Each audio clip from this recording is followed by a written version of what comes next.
It's live. We're ready. Streaming live. It's around the world. Streaming to a SD card. We have 3 viewers right now. Well, one. One we can. Technically, you aren't viewers, so you got one. Yeah. All right.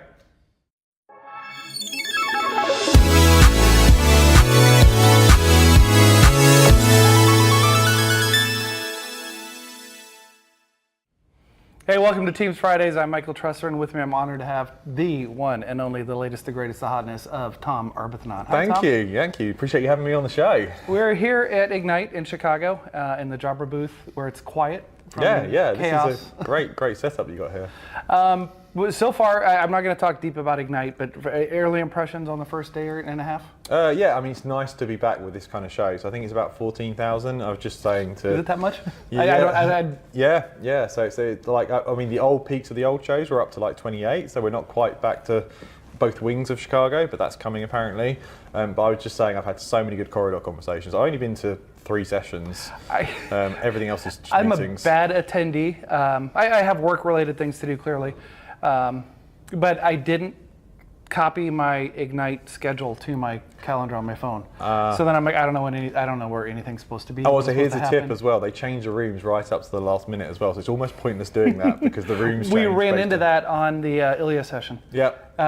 Our guy said room 185. We went there, and it was like a Windows 2005 thing. And I looked it up on my phone and says, no, it's a whole different room in a whole different location. So he had like a cached version of the webpage or something, apparently. Well, that Ilya session was heaving as well. So it's nice to see the team session so popular. Yeah, well, it's because it's the Copilot conference.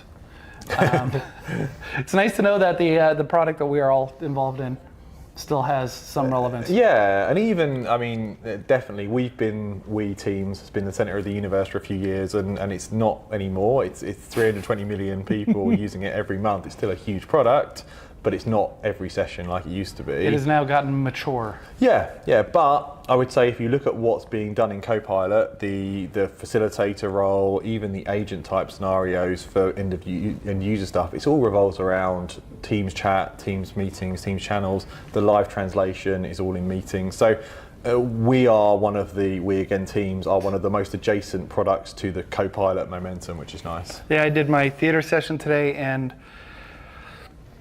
12 minutes, I had a whole 12 minutes.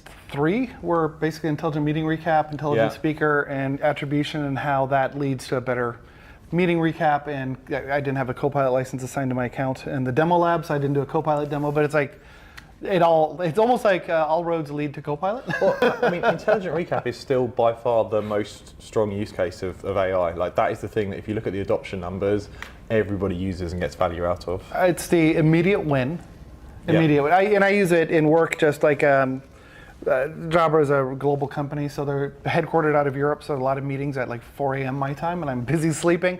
And then they often will redo the same meeting like 8 hours later for the Americas time. Did you see Ilya sessions? Soon you'll be able to live dub those meetings that are in local language over allegedly in Chicago. But I use oftentimes, but I have customer meetings at the same time as the second meeting. Yep. So I'll just read the recap from the 4 a.m. meeting. I'll just like, hey, it's over, it's done. I've got a half hour. Let me just recap this, pop into the sections of the video I want. So there's like the killer use case. The other use case that in our business, I'm technically in sales, is you have a meeting with a customer, have Copilot do all that, write an email summarizing the meeting I just had with the customer. It does, which could take many minutes. If you were taking good notes, first off, take many minutes, and then all you have to do now is copy paste, add a couple PDF files, a link or two, edit a thing or two, and then say, hey, good seeing you last week in Dallas or something. Also, send. You know it's happening, so you can concentrate on the actual meeting and the actual conversation with the person rather than worrying about scribbling through your OneNotes. Now we're welcome to Teams Copilot. which you said we weren't going to talk about, but That's I said I wanted to limit the Ignite talk because you're going to do so many more things, and it's not over yet, so it's a little early to ask for. So what do you want to talk about, Michael? I want to talk about the Microsoft Teams Insider podcast. Okay. That thing. First off, I'd like to. I think I have to hold the record of the longest conversation. The most in depth is the way we frame it. Sure. Alternately most boring because it was so long. Can you get to a point? But that kind of started a year ago. Yeah. We've done odd ones here and there. We got really serious about it a year ago, so we've had at least once a week for a year now. Actually, Is it once a week? well, it's once a week Roughly? minimum. But what tends to happen is we get really good opportunities to talk to customers or to talk to Microsoft people, and so we jump on those. So it's once a week minimum, but actually sometimes we'll have bonus shows of, we've had Mahindra on, we've had Ilya on, we've had like people that you want to get their insights from. But funnily enough, the biggest downloads are always the customer perspective. It's BP, AstraZeneca, what are those big customers doing? Everybody wants to hear that. So one, thanks for letting me know it's weekly, because it seems like I only listen to podcasts in the car when I'm driving. So I'm in Chicago now, I'm not listening to any podcasts. And then I try to catch up, and it's like, geez, there's another one? There's another one? Yep, I'm like, yeah. I have fallen behind. I was like, that day, listen to it, that day, listen to it. I think there's like 3 unheard now. But you're talking about all kinds of things. Like, interestingly, I'm from the Tampa Bay area, Tampa Bay Airport. Oh, the digital signage. Yeah. Which then I sent you a thing. Hey, I sent him I took a snapshot. They were updating the signage that was referenced in the podcast. I'm like, hey, look, there's new signs. These are your people that you spoke with. Yeah, that was, again, amazing, because they're doing so much. Like, we talked about their Teams journey, but we talked about their full AV journey, and they are super progressive. And again, it's interesting. I like trying to talk to people that are not just like knowledge worker scenarios, and that airport scenario was super interesting. They've got all these different use cases. Obviously the airport, but they also do hosting. They also do right. wayfinding. And the airport, right? the cell phone lot. Yep. It was mentioned, but if you've never seen it, a couple of my friends have like that cell phone lot is amazing, and all it is a parking lot, right? A cell phone lot is a parking lot, but they put these giant screens that list every single inbound flight for like the next 2 hours. Yeah. 2 of them. It's like a drive-in movie theater, so there's no chance if you've lost cell phone, if you don't know. Tom's coming in from London sometime. Oh, there's 1 flight from London. That's it. I know when I can expect a call or whatever. Yeah, it's massive. Such smart use The other one I case. found interesting was, and I forget her name. She was an analyst talking about Teams adoption and Teams Rooms adoption. Oh, probably Rupam from Frost and Sullivan. Maybe? Yes, Yeah. that was the one. That was one where I'm like, I need to She's forward here, this to my actually. coworkers. I Is she? haven't seen it yet, but she's knocking around. So that's a good one. So the podcast thing has taken off then. Yeah, it's really good. I mean, it seems to get really good engagement, and I like talking to people, and it's not always the most obvious person either. It's people inside the organisation doing it for real, or people in the field. Right. Yeah, I love it. I really enjoy the conversations. And how do we find the podcast? Teamsinsider.show. I mean, it's on Teams It's Insider. on Apple Podcasts. It's on That show. Spotify, all the podcast things. So you can look at it on your podcast feed as well. And we do post Yeah, I them use to YouTube. Pocket Cast, so Yeah. I was able. I think I searched for it just in Pocket Yeah, Cast. if you search for Teams on a podcast player, you'll probably find it. Yep. You like the .show acronym because you also do the SMTR.show. Yep. Yeah. I like domains that nobody remembers. So we do empowering.cloud, which everybody thinks is empoweringcloud.com, and we do teamsinsider.show, and everybody's like .show.com. No, just .show. So tricky domains. So for those who don't know, SMTR, Selling Microsoft Teams Rooms, that happens every Friday. Tom is a very back of he's rarely on camera, rarely producing the show. I'm usually off camera producing the show. But Tom's thing is he takes the PowerPoints and collects all of the links, puts them on smtr.show. I was like, is there a job nobody wants to do? I'll take that pain. Is there a job that AI cannot do yet? Because ultimately the goal is AI Copilot go through this PowerPoint, collect all of the links, and put them in a document. Yeah. That will come one day. Your job will be replaced. Happily. I mean, that's a labour of love for me as well, because I really love what Jimmy and Marin and all you and Michelle do with the show.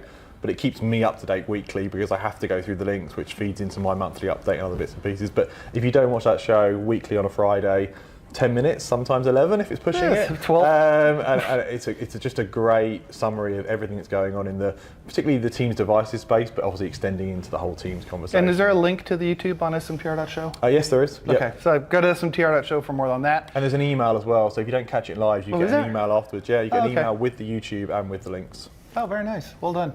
Oh, you do good work. I try. Empowering.cloud, which is empowering.cloud, not .co.uk or .com. Oh, if you do empoweringcloud.com, it does redirect, but it is empowering.cloud. Okay. What's that? So the whole concept, so we're 3 years in now, which is nuts, but the whole concept was to find a way to go from what was my part-time gig of consulting full-time and then on the weekends doing blogs into, can we bring the community together more, bring all the SMEs together and have what the cornerstone of it is briefings. So 20-minute briefings from subject matter experts like yourself, like Josh, like others, MVPs, but also people from customers. People Do you have an empowering.com Oh, sticker? nice. You're very on brand. I know you've probably around the world. I've passed those out in Singapore and other countries. So it's spreading the all message of completely love. free to access. We have some great sponsors in our space that support it. And there's briefings on topics up there. We do events. We do monthly Teams Fireside Chat. We have events. We help the MTDMA team. We're just starting Copilot Fireside Chat with 2 great MVPs who are around Copilot. And the whole premise is to bring people together to share expertise. So low on marketing, heavy on knowledge.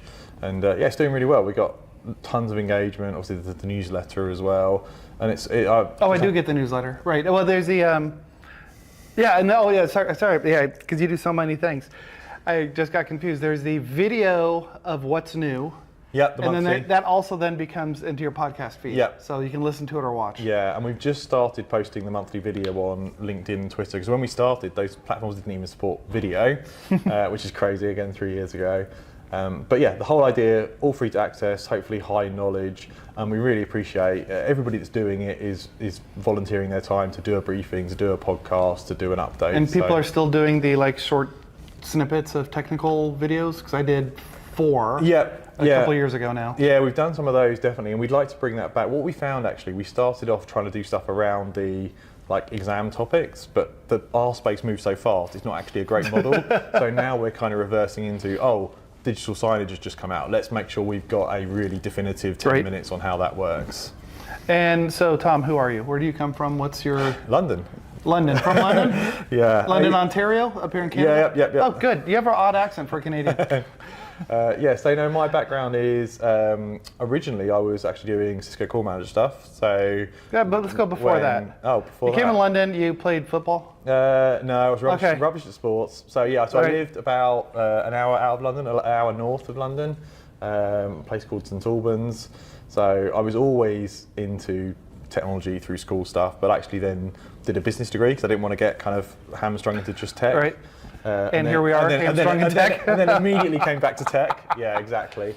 Out of uni, I was working for a Cisco partner, and they were one of the first to launch Call Manager, which dates me a little bit. So we were doing Call Manager Voice, and then we started doing Exchange Unified Messaging with voicemail, if you remember back that far. That's when you started dipping into the Microsoft world. My first in the Microsoft, and it was just every 1 in 3 of our deployments would use the Exchange for voicemail rather than what was Cisco Unity. Why did they choose that? Because they're using Exchange for messaging, so just exactly. It was air quotes free. It was in the box and it integrated really tightly, so it was just a nice experience. And that was Microsoft's first kind of walk into that world. Then we had OCS. It was really 2007 R2 got a bit more serious, and then with 2010 with Link. I did one of the first production deployments of Link that we actually got permission from Microsoft to deploy on the RC code. Oh, really? Which just was fun. And was still with the Cisco reseller? No. This is so good point. Yeah, this is I cut over around 2010. I cut over from the Cisco reseller to a Microsoft partner. Okay. I was number 7 there at a company called Modality. That's right. And a lot of people we know, at least I know. Yeah, we got up to 200. We got up to 200 people. So we kind of rode the OCS Link Skype for Business wave, and I was very hands-on there for a very long time. We did some pretty big global deployments. Towards the end of my tenure there, it was all strategy and people. And again, this came to Empowering Cloud. I was like, well, wait a minute, I'm doing strategy for individual large companies who pay for my time. Right. I'd love to share this knowledge wider than just the people that can pay for day rates for strategy. The whole thing is just, if we all share information and get the information out there, everybody's better off, basically. So where you're at now in your career, do you still consider yourself technical, or are you more of a... it depends how you define technical. A collector and disseminator of knowledge and information? I'm certainly not hands-on with... every now and again I message on Teams of my SBC's config's not working. I'm like, I haven't touched an SBC in 5 years. Last time I touched one was when I did the Empowering Cloud videos. Oh, well, there you go. 3 years ago, 2 years ago. But I think my primary job is communicating. I speak to enterprises, I speak to the OEMs like Jabra and others, and I speak to the Microsoft people, and kind of take all that together and decode it for each other.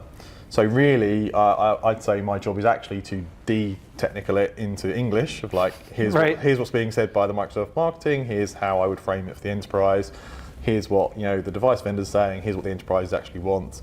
So yeah, I think that's my skill, not the hardcore techie stuff anymore. But you still dig in every so often. Yeah. I mean, I like to keep myself honest. I'm surrounded by really good friends that are hands-on, so I can always reach out to somebody and be like, do I know what I'm talking about here? Is this what's actually happening on the ground? So on the end of a regular day, not at Ignite or whatever, what makes you think, oh my God, today was a good day? I didn't have to use my AK. That is a good question. Anybody over 40 will get that reference. I'm in. I mean, what I really like is we get lots of really good anecdotal feedback from people, like replies to the newsletter, pings on LinkedIn. Like, I love it when I see somebody who's used one of the briefings and shares it on LinkedIn. It's like, oh, this is really insightful for me. So yeah, it's nice. You see the numbers, obviously, you see the downloads, you see the newsletter, but actually when you're bumping into people here in the corridors or you see posts where people are getting value from it, I love that. Favorite food? Probably like toss up between Chinese and Indian. Not at the same time, that would be bad. Fried rice with some curry on top? No, I don't think that so. could work? All right. Well, thanks, Tom. Awesome. Thanks a lot. Michael. Good spending time with you again. Really appreciate everything you're doing for the space as well. And thanks for watching, everyone. Bye.